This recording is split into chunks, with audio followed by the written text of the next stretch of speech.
माँ कौन खाଇବା बनेगा? सुजी अच्छी करी मंडा करी खाओ। हाय हेलो दोस्तों, welcome to my mini blog. जय जगन्नाथ। आशा करुँच आपण मैंने बहुत भलरे थे। मु तो बहुत भलरे अच्छी। भिडियोटी आरंभ करने पूर्व मु किसी कहवाई चाहूँगी। भिडियोटी भल लगे आपण मैंने लाइक कमेंट सब्सक्राइब निहाती करेंगे। आपण मानकर गोटे लाइक मत आग को बढ़ारे बहुत साहाय्य कर। चलतु भिडियो आरंभ करवा।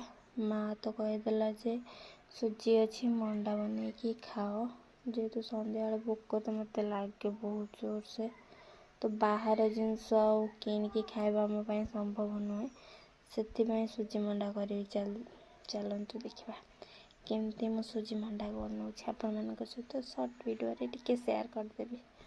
फास्ट तो मुझे नड़िया नहीं जाइली, भांगी पार नी कि कैमेरा आगे स्टाइल मारिकी दी थर बाड़े भांगीदेली नड़िया टाक।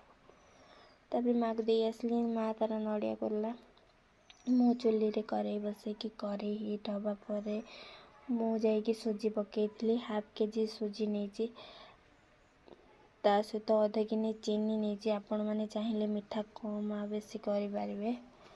तापर हल्का सा मु भाजी सारा पर मु पानी देची। तापर खाଇବା सोडा किछि आउ स्वाद अनुसार लुण देची। जमती सुजीटा फुली सारा पर टे काठुआ रखिकी मु काढ़ी। सेम करेई मु नड़िया कोरा नहीं, तापर मु चीनी देची। जेमिति नड़िया पुर बनाते आपने सेमती ही बनइबे। चीनी जगह जदि गुड़ आपड़ नहीं पारे बहुत भल आसो, कलर भी बहुत भल आसो, टेस्ट भी बहुत हल्का आसो।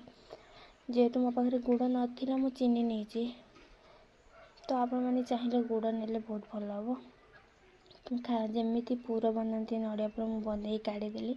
और जो सुजी रखी थी से सुजी रे अटा किछि मिसेकी अटा चकुटिला भाया चकुटी देली।